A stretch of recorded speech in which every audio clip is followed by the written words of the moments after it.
Not every ruler is born to reign.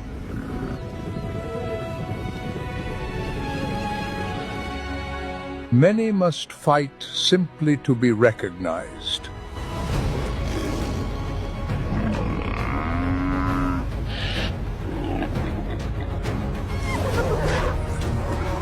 Must endure in order to become strong.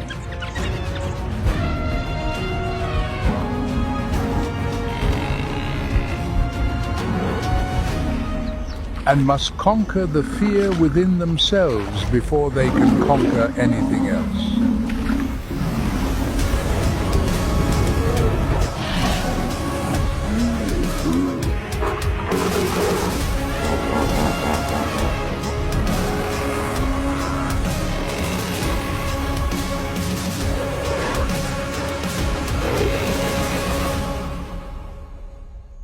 In the beating heart of East Africa, the Masai Mara is stirring gently into a new dawn.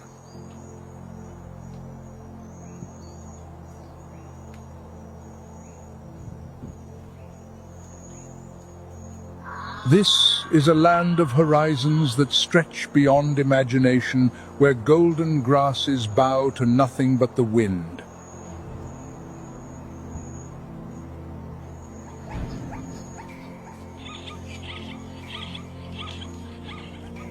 Yet beneath this serene beauty lies an arena of survival as old as the earth itself, and every bit as unforgiving.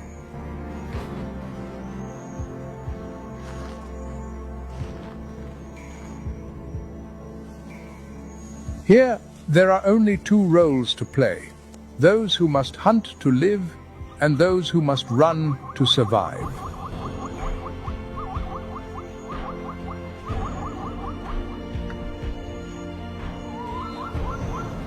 The Great Migration has arrived upon the sweeping grasslands of the Masai Mara.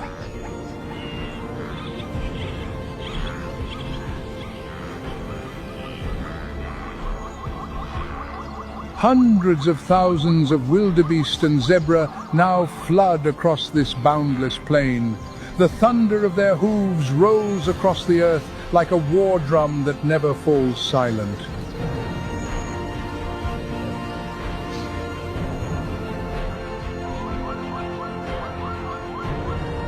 And, remarkably, they share this abundance in perfect harmony.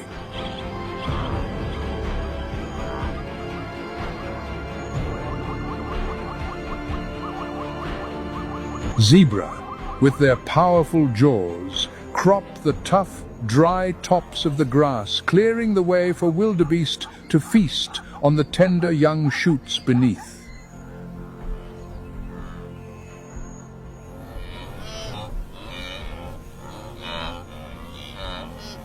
A flawless division of resources, orchestrated not by design, but by the quiet genius of nature itself.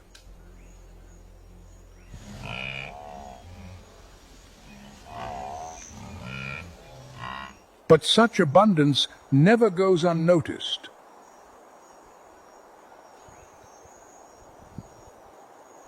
Atop a termite mound, a coalition of male cheetahs watches in silence.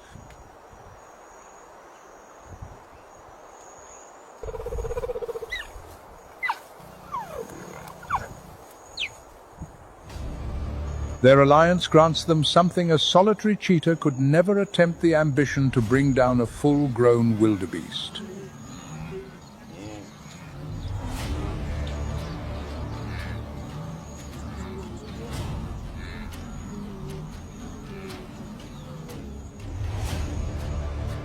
They fan out in a wide arc, sealing off every escape route before detonating the chase.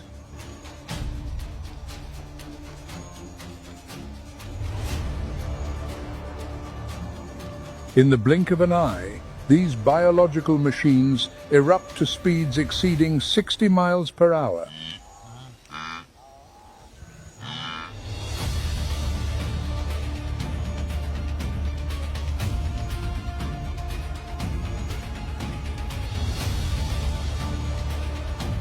A devastating leg sweep sends the massive body crashing into a cloud of dust.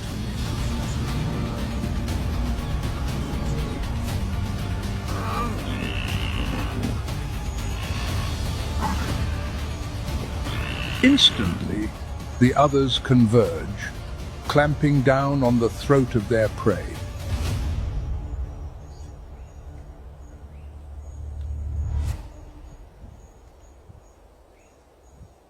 Speed and unity have decided a life.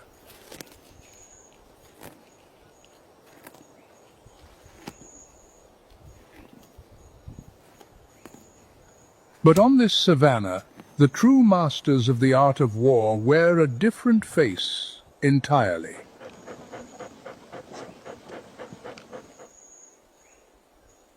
If the cheetah worships speed, then the lioness worships iron discipline.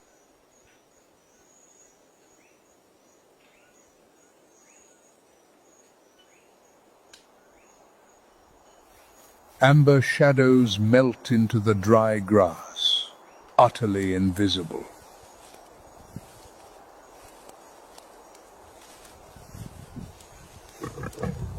Their patience is terrifying.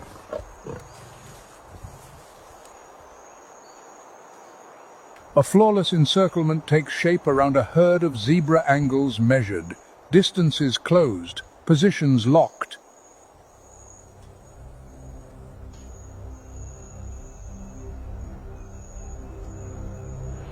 And then, with the raw power of primordial muscle, they explode from the bush.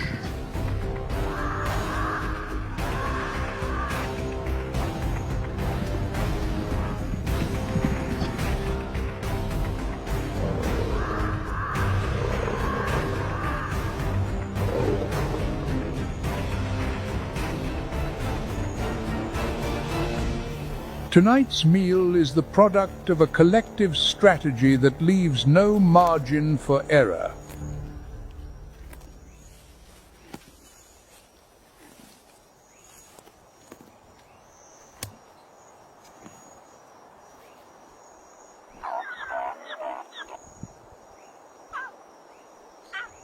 Within a lion pride, every female raises every cub. The boundary between my offspring and the pride's offspring simply does not exist.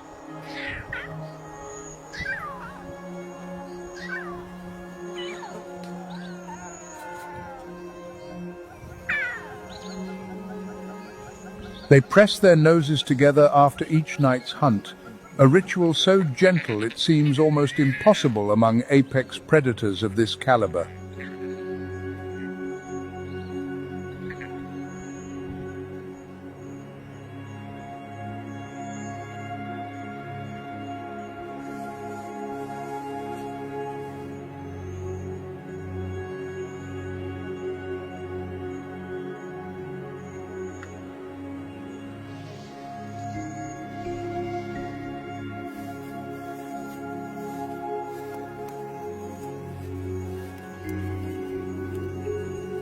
When a rival male intrudes, it is the females who form the front line and strike first, not the dominant male.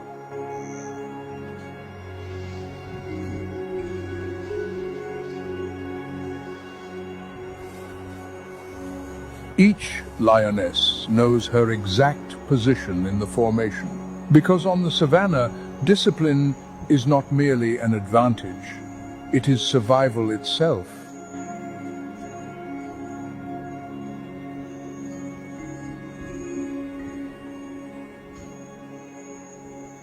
A solitary lion is nothing more than a wanderer, a bonded pride that is the force no creature on this plain dares challenge.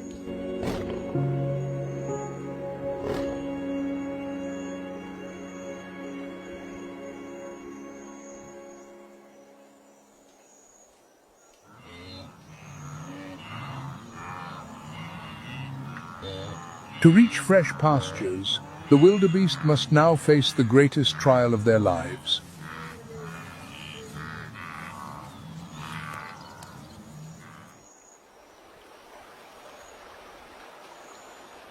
The Mara River surges before them, churning, relentless, swollen with current.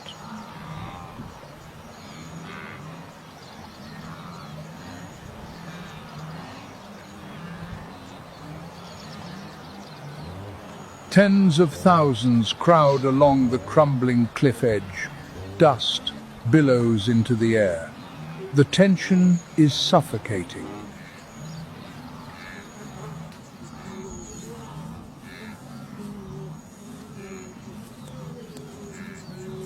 Their desperate calls echo across the water, each one a plea for courage.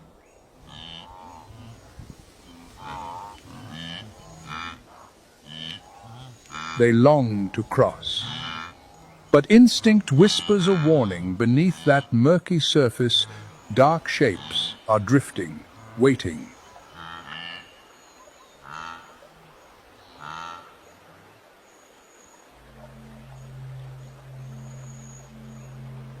At a shallower bend nearby, a bloat of hippopotami lies submerged, cooling themselves beneath the searing African sun.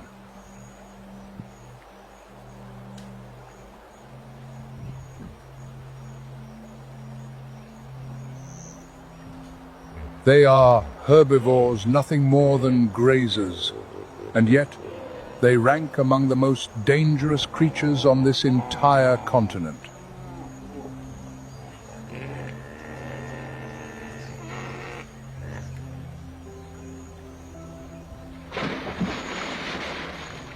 A colossal bull suddenly gapes wide, bearing a set of tusks that could crush bone like kindling.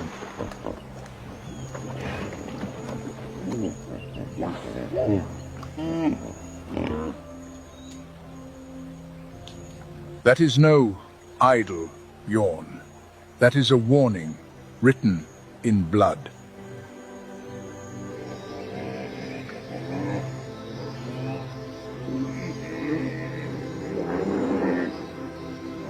He is making it unmistakably clear.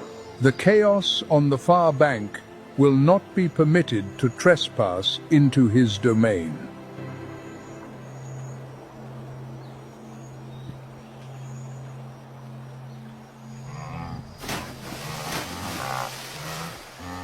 And then the breaking point arrives.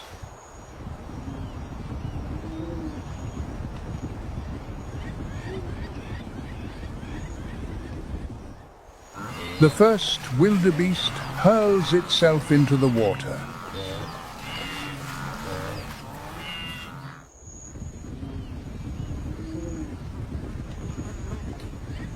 Instantly, thousands follow in a desperate cascade, creating a spectacle of chaos on a scale that defies belief.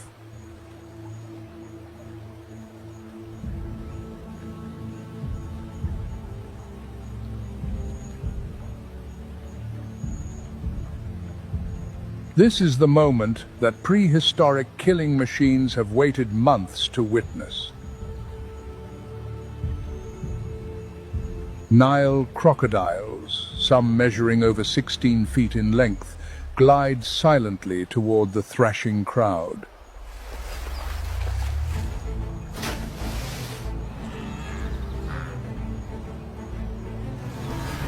These are survivors of an ancient order, creatures that have endured since the age of the dinosaurs themselves.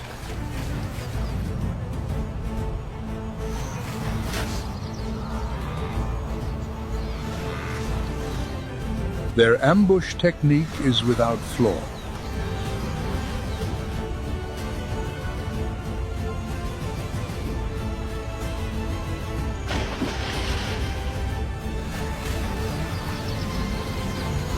A savage lunge. Steel-trapped jaws clamp onto the leg of an unfortunate victim.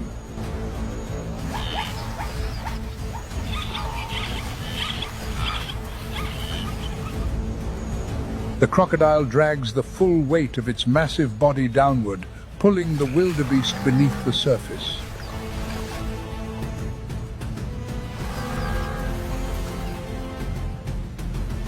Then comes the death roll, a signature maneuver that tears the prey apart in the churning current.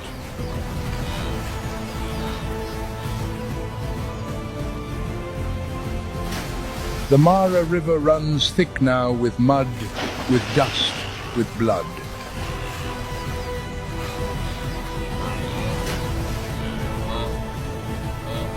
Water erupts in violent sprays as the sound of panic reverberates across both banks.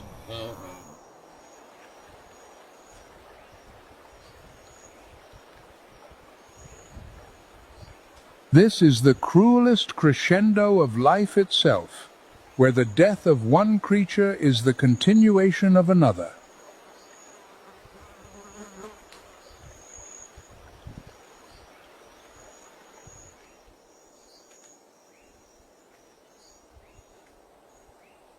But nature always knows how to soothe its most violent rhythms.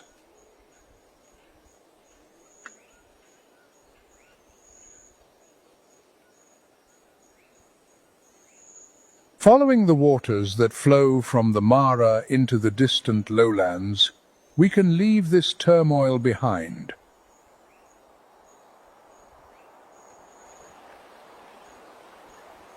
The current drifts into the remote, silent marshlands of East Africa.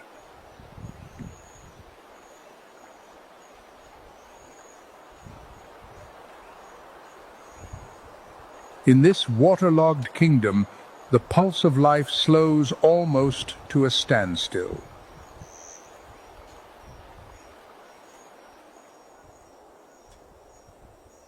And there, among the dense papyrus, a most extraordinary creature appears.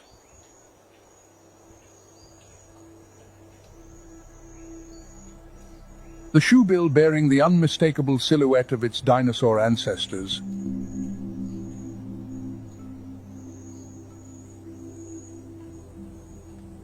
It stands utterly motionless, as though carved from stone, for hours on end. Not a twitch, not a sound. Its patience is an art form of predation entirely unlike the speed of the cheetah or the brute force of the crocodile.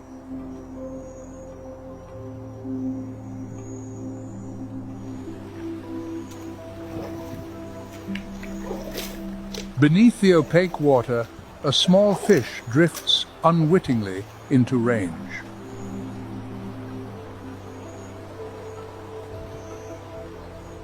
Then, without warning,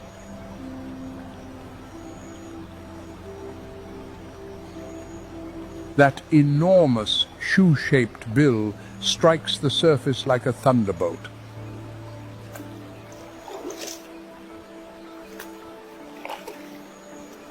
A quarter of a second. That is all it takes. The prey is already locked inside that lethal beak.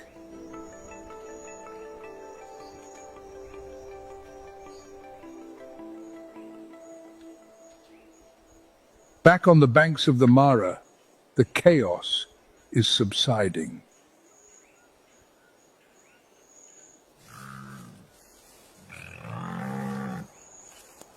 The surviving wildebeest shake off layers of mud, exhausted, as they scramble up the far bank.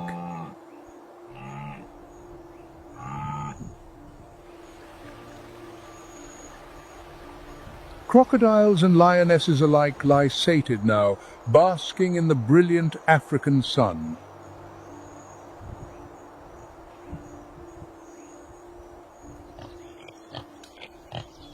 The tension dissolves.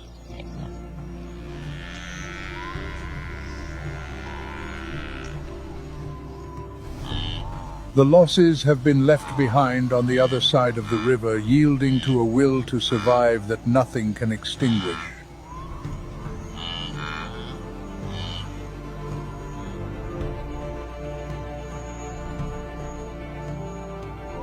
The sun begins its descent, painting the African sky in shades of deepest crimson.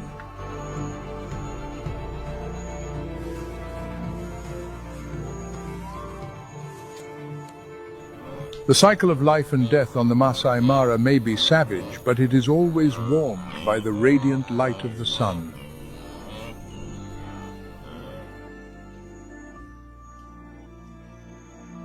And yet, surrounding the continents of our world lies a kingdom far greater in scale and far more merciless.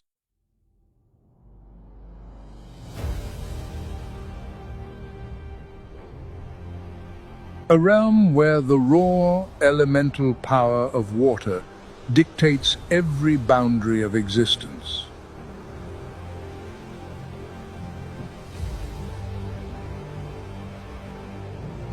To truly witness the thinnest edge between life and death, we must leave behind the warm earth of the African continent.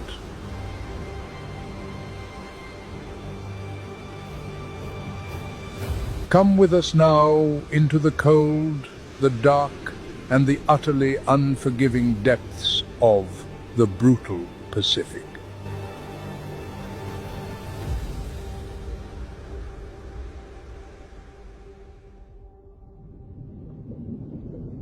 A dark shape rockets upward from the abyss. In less than 2 seconds, triangular teeth shatter the surface and seize a seal swimming above.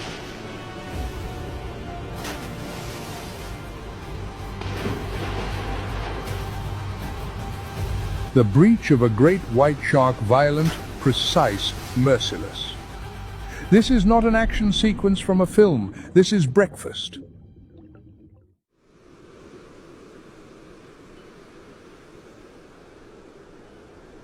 And it happens every single day, in an ocean that covers more than 1/3 of our planet's surface.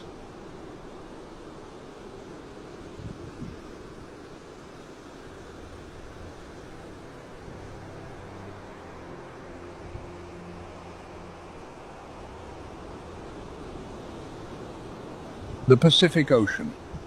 64 million square miles of water stretching from the Arctic to the Antarctic, from Asia to the Americas, larger than the total landmass of the entire globe combined.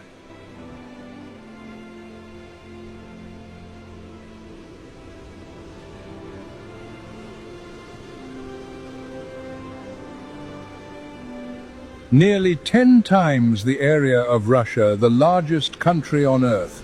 And that entire body of water is in constant motion, constantly changing, constantly sustaining millions of species.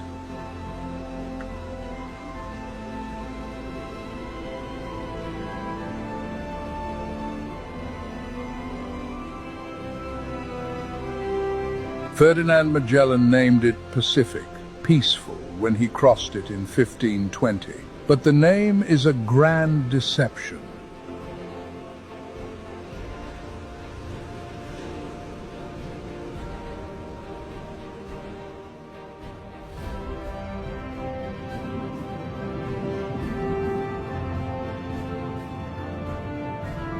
Beneath that seemingly tranquil surface lies a vast aquatic desert, where there is no bush to hide behind, no cave to shelter in.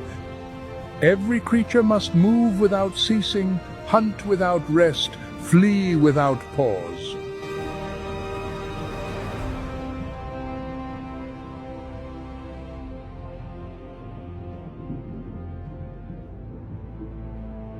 The average depth exceeds 13,000 feet. The deepest point, the Mariana Trench, plunges to nearly 36,000 feet, a place sunlight has never reached.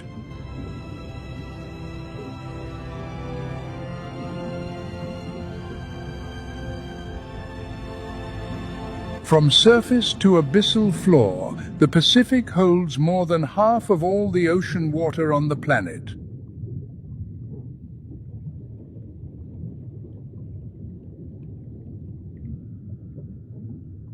A three-dimensional world with no walls, no fences, and nowhere that is truly safe. Every species is simultaneously predator and prey.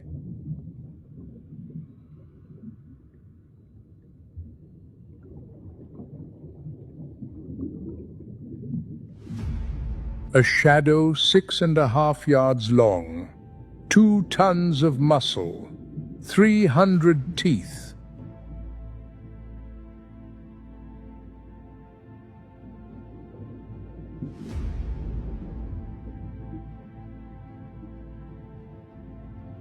The great white shark.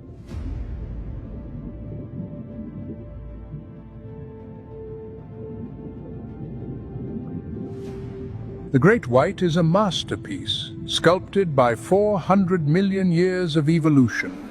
A torpedo-shaped body, skin covered in microscopic tooth-like scales hard as armor, slicing through water with near-zero drag.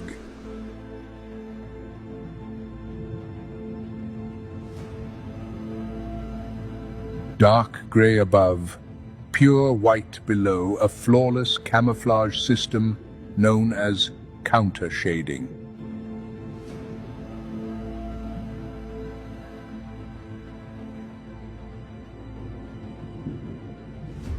From above, it melts into the blackness of the deep ocean floor. From below, it vanishes into the sunlit surface.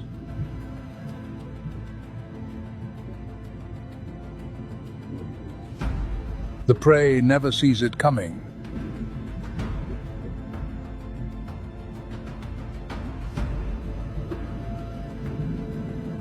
Its hunting strategy is devastatingly simple. Ambush from below. It descends into the darkness, lies in wait, then launches vertically with explosive speed reaching 25 miles per hour.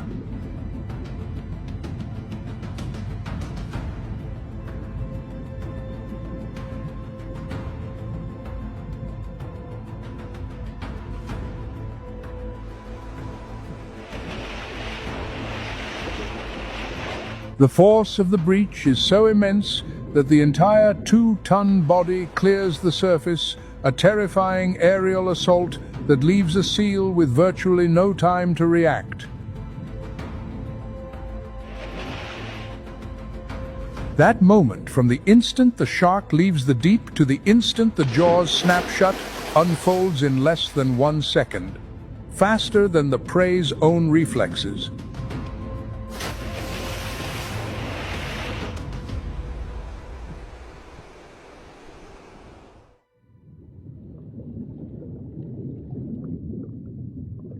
But speed is only one component of this machine.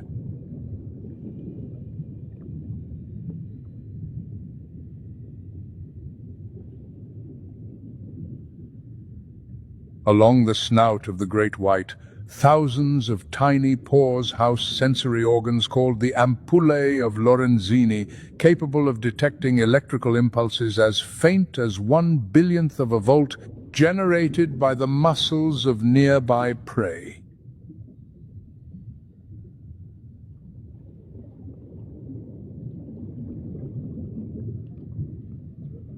Even when the prey lies perfectly still, its heartbeat emits an electrical signature, and the great white reads it.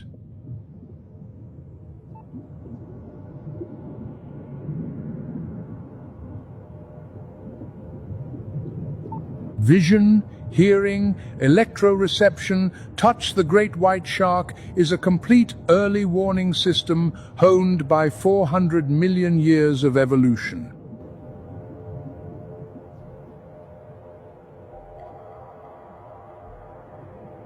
It existed before the dinosaurs, before the trees.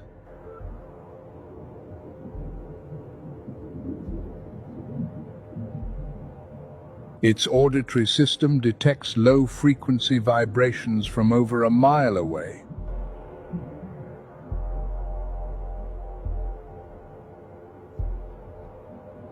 An ultra-wide field of vision eyes positioned on either side of the head scans nearly the entire surrounding space.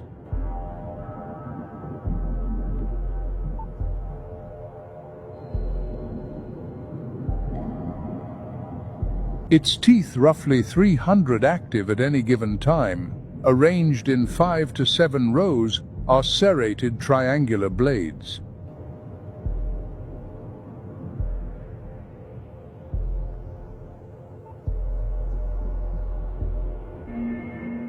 and they never go dull. Old teeth fall out, new ones grow in continuously throughout the shark's lifetime, up to 3,000 in a single life.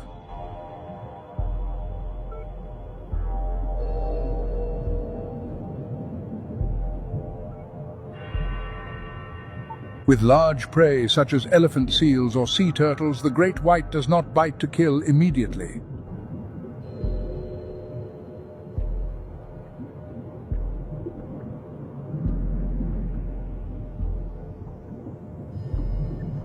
It employs a tactic known as the investigatory bite. One deep, devastating strike, then it retreats.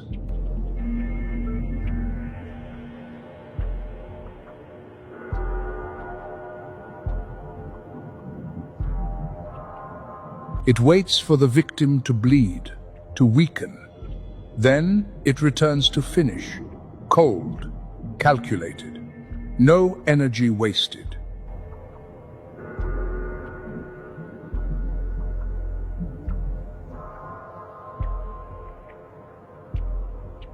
This is not blind instinct. This is strategy.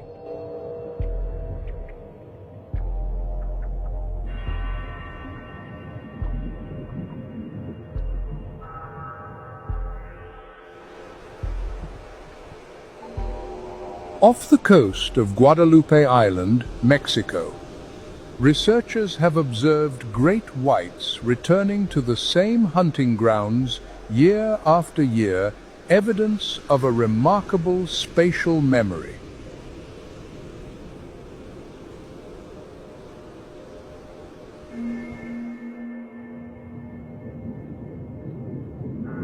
Each great white possesses a unique pattern along the trailing edge of its dorsal fin, like a fingerprint.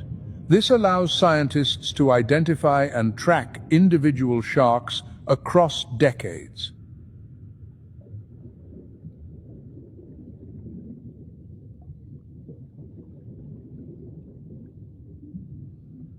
The great white is a solitary creature.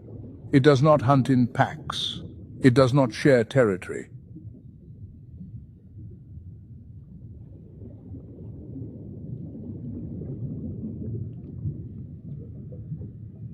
The world of the great white is one of calculated solitude.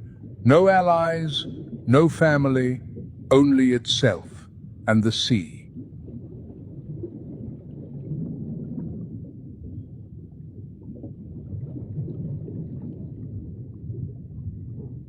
But even the apex of the food chain has something to fear.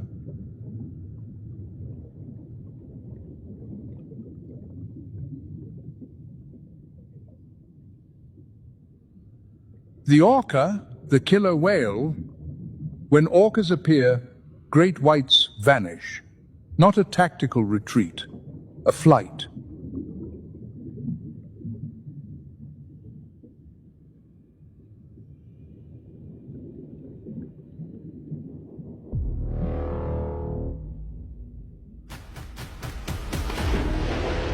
Researchers have documented the phenomenon.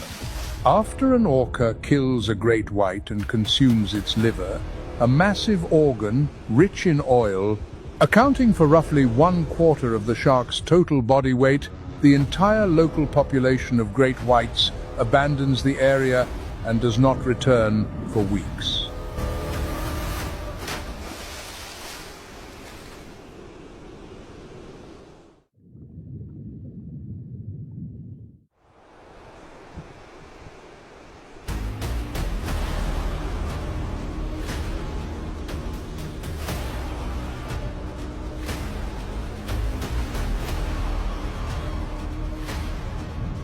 The creature that sows terror, it turns out, knows terror itself.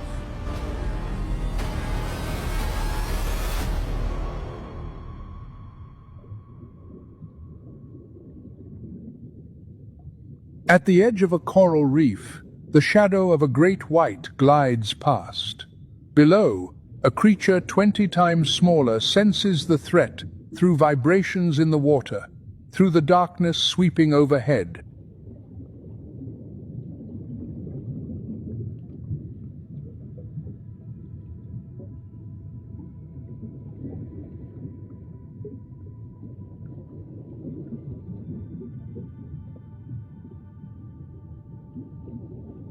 A hawksbill turtle stops feeding and begins to flee.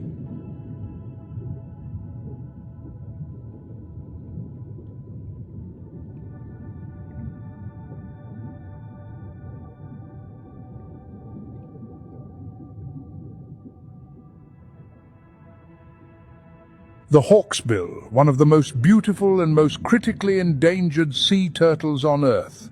IUCN classification: critically endangered.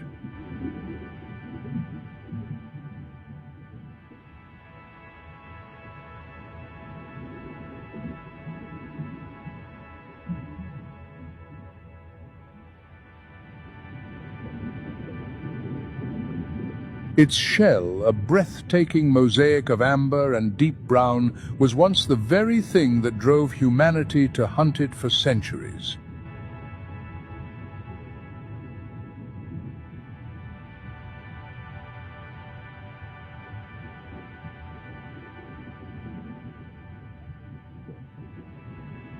A mature adult weighs roughly 175 pounds, with a shell measuring 26 to 37 inches in length.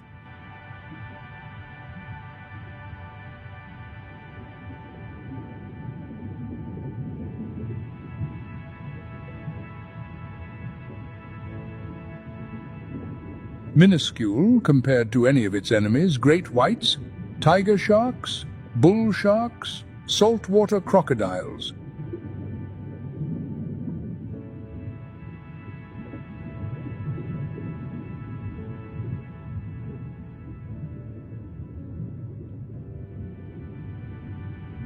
But it possesses something its predators do not: the ability to thread through crevices in the reef that no large creature can follow.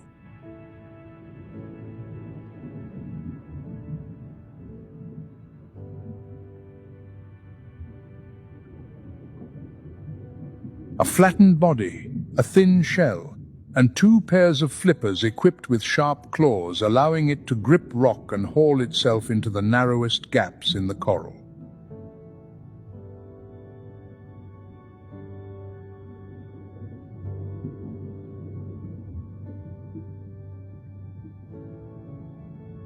The hawksbill also plays a vital ecological role. It feeds almost exclusively on sponges, organisms that most other species cannot digest due to their toxicity.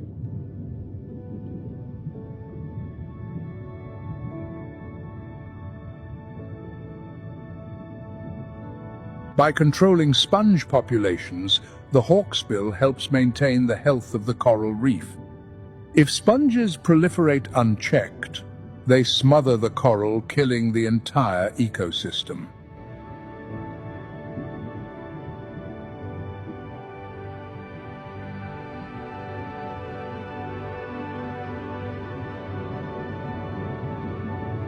A species teetering on the edge of extinction, whose disappearance could trigger the collapse of coral reefs across the Pacific.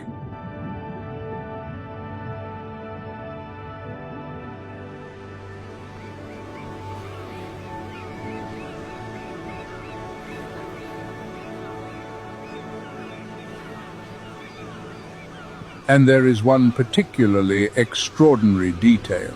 The sex of hatchlings is determined entirely by the temperature of the sand in which the eggs incubate.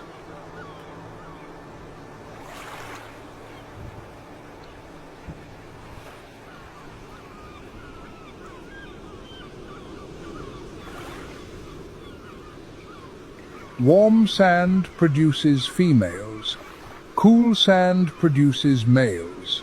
As global temperatures rise, the ratio tilts ever more dramatically toward females, threatening the long-term reproductive viability of the entire species.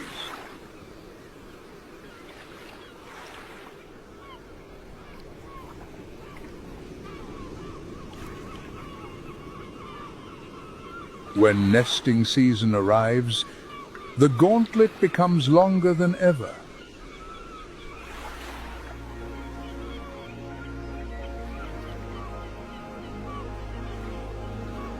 Only 1 in 1,000 hatchlings survives to adulthood.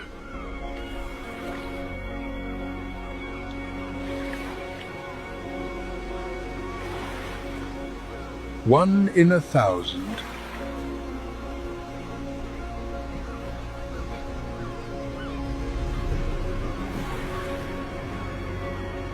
And those that do survive will repeat that epic journey for the rest of their lives, alone.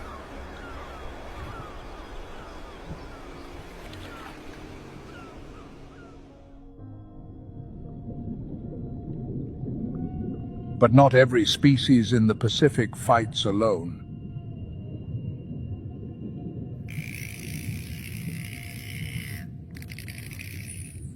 A few hundred miles from the Hawksbill's reef, a strange sound resonates beneath the waves, thousands of high-frequency clicks interspersed with distinctive whistles.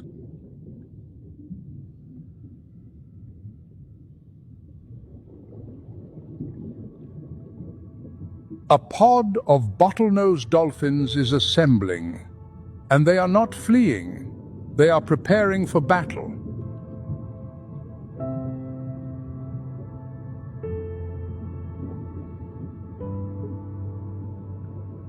Measuring 7 to 13 feet in length, weighing 330 to 1,430 pounds, the bottlenose dolphin is the perfect antithesis of the hawksbill turtle.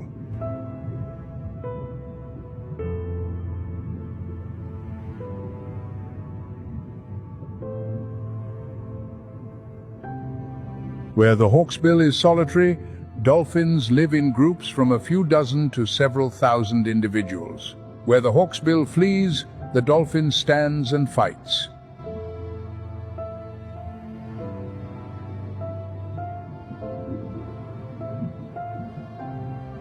Their brain is among the largest relative to body size in the entire animal kingdom.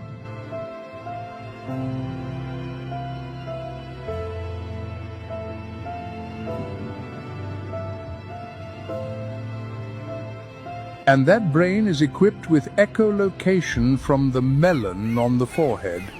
The dolphin emits high-frequency clicks. Sound waves fire outward, bounce off objects, return through the lower jaw, and assemble into a 3-dimensional acoustic map.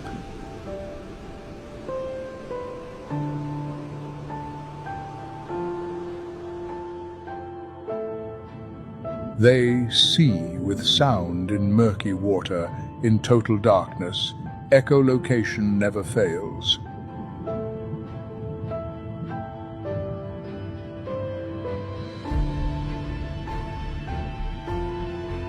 But what is even more extraordinary is the signature whistle. Each dolphin possesses a unique call, distinct from every other individual.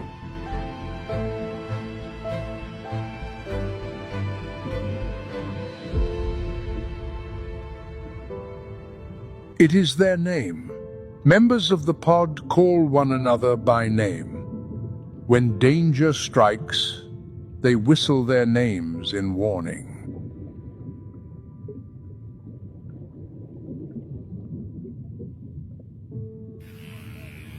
A society with language, with individual identity, with collective tactics.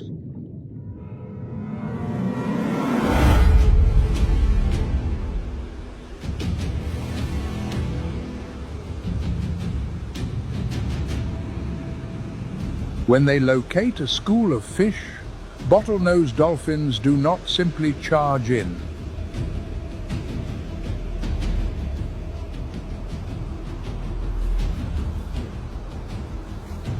They take turns, each dolphin surging forward, using its powerful tail fluke to stun the fish before swallowing them whole.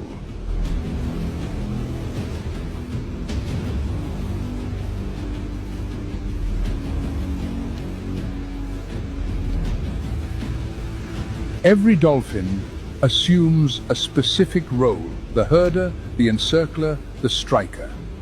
And they rotate, ensuring every member of the pod is fed.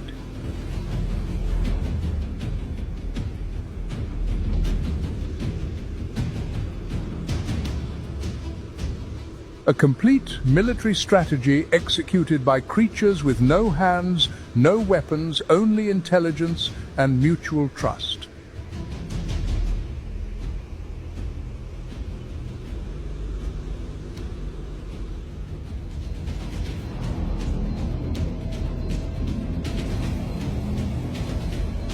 When a dolphin is injured or ill, the pod does not abandon it. They support the wounded member at the surface so it can breathe, sometimes for hours at a stretch.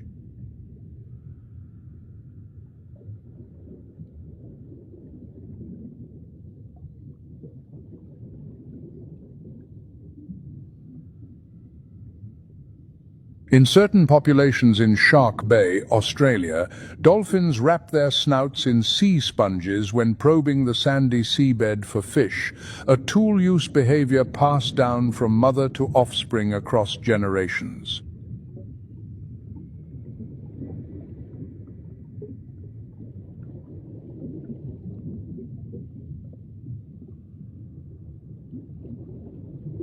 Dolphin society operates on a fission-fusion model, groups constantly splitting apart and merging back together, fluid as the water itself.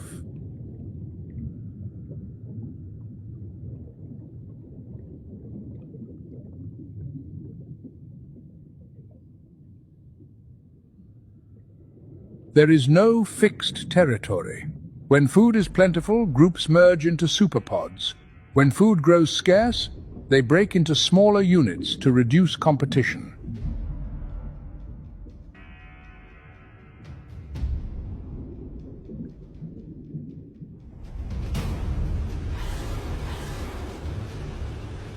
The orca, the killer whale, belongs to the same suborder, Odontoceti, as the dolphin, but is 3 times larger and hunts with even greater organization.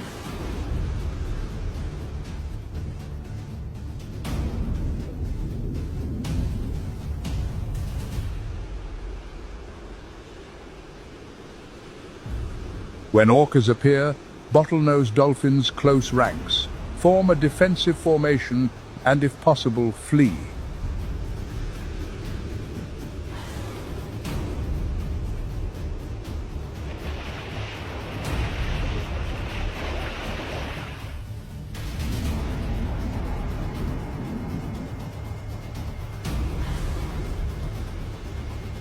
Same lineage, same intelligence, different size.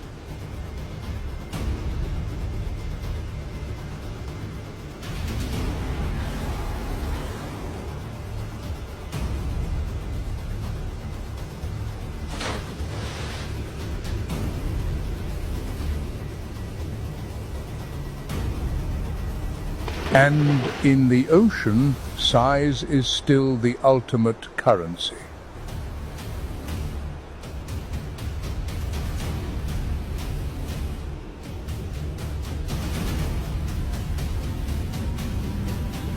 And perhaps the most astonishing detail of all, the bottlenose dolphin never truly sleeps.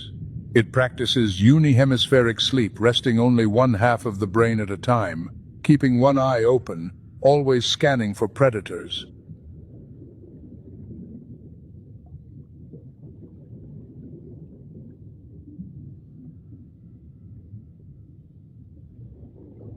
A creature that is never fully off guard, because in this ocean, closing both eyes may be the last thing you ever do.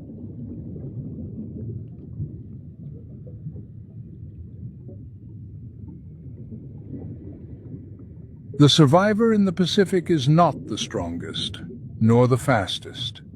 It is the one that cooperates best.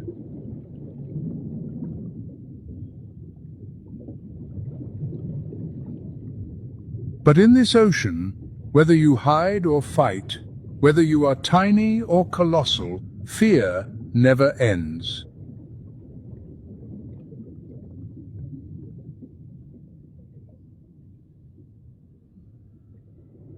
Because even the giant creatures weighing tons, stretching yards upon yards, must be afraid.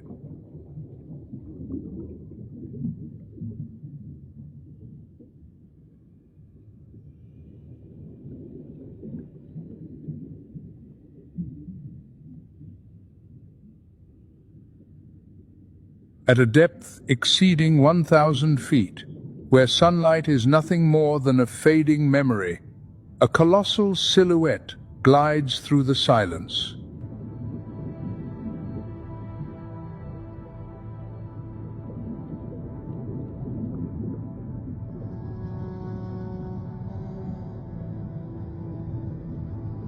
Two wings spanning 23 to 30 feet wider than the wingspan of any bird alive.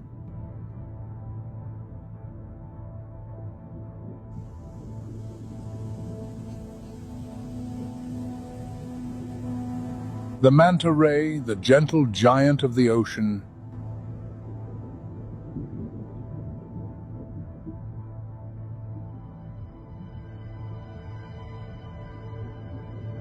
weighing over 2 tons, it is one of the largest fish on the planet.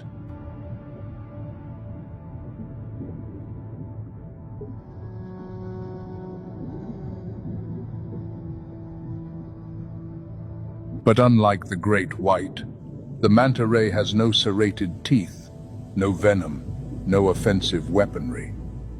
It is a filter feeder, a creature that sieves the sea.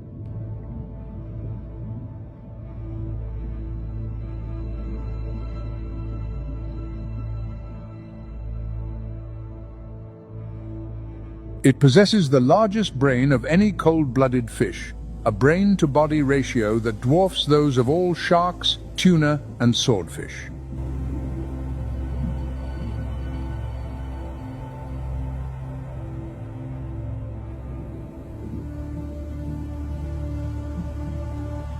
Long-term memory. Complex social behavior at cleaning stations where small fish remove parasites from its skin and mantas queue in orderly lines as though they understand the very concept of waiting one's turn.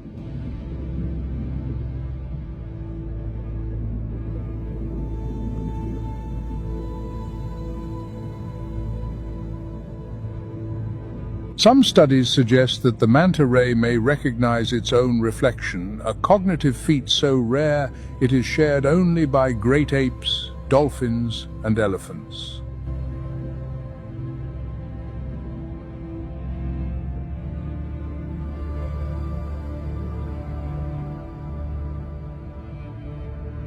A lifespan of 40 to 45 years longer than many species of shark.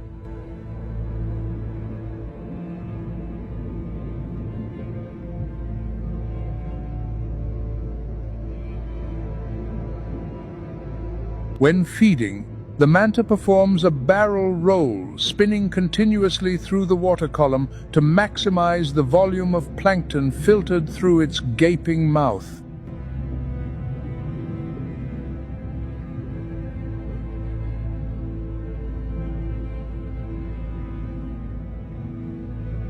Sometimes multiple individuals align in sequence, forming a feeding chain to exploit dense plankton blooms.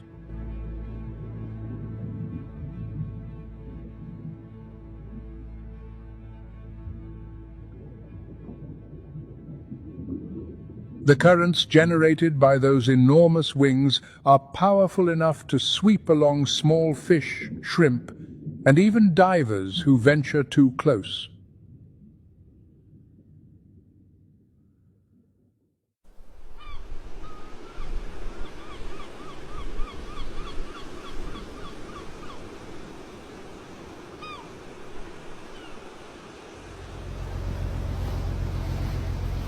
But there is one final predator, one that stands outside every food chain, threatened by no species, yet threatening them all.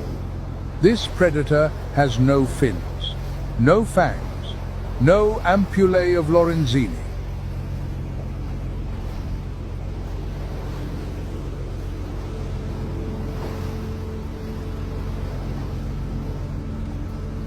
The ultimate predator is us.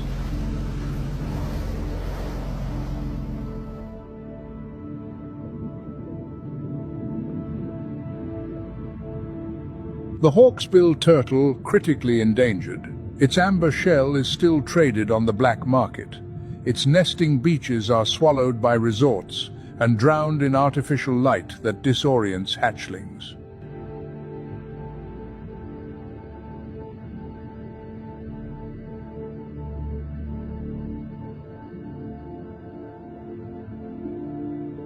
The bottlenose dolphin, thousands perish each year as bycatch, entangled in trawling nets, accidental deaths that no species has evolved quickly enough to avoid.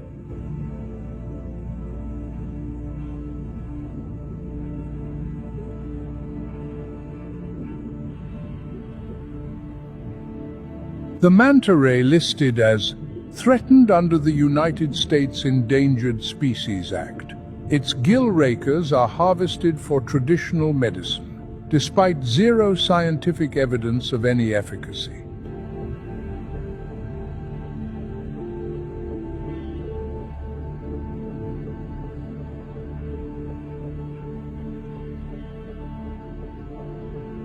The great white shark, tens of millions killed every year, the vast majority for their fins alone.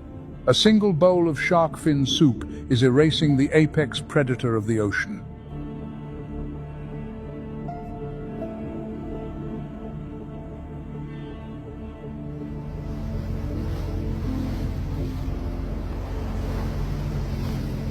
The Pacific is under siege from overfishing. Fish stocks depleted faster than they can replenish. Millions of tons of plastic drift across the surface and sink to the seabed, infiltrating the food chain from plankton to whale.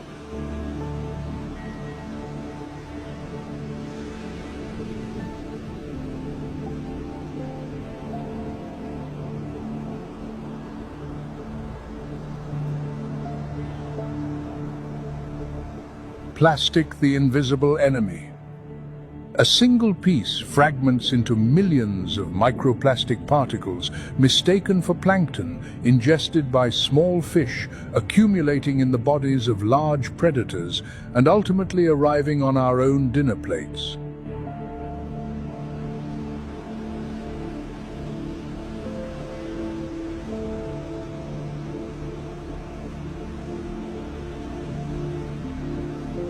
Climate change is not merely altering temperature, it is redirecting ocean currents, shifting where plankton congregates, redrawing the entire map of migration.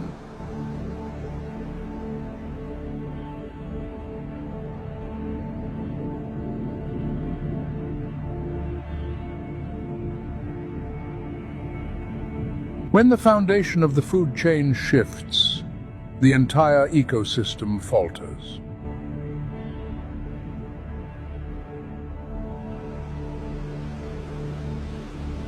Oil spills, ocean acidification.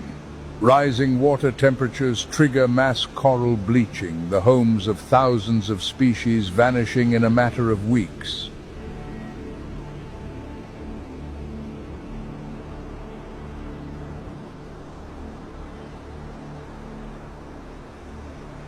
The ultimate predator has no fins, no teeth, yet its destructive power surpasses anything the ocean has witnessed in 300 million years.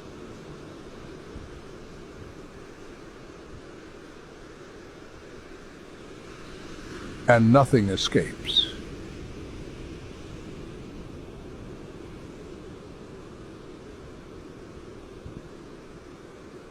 But the Pacific is also telling another story, one of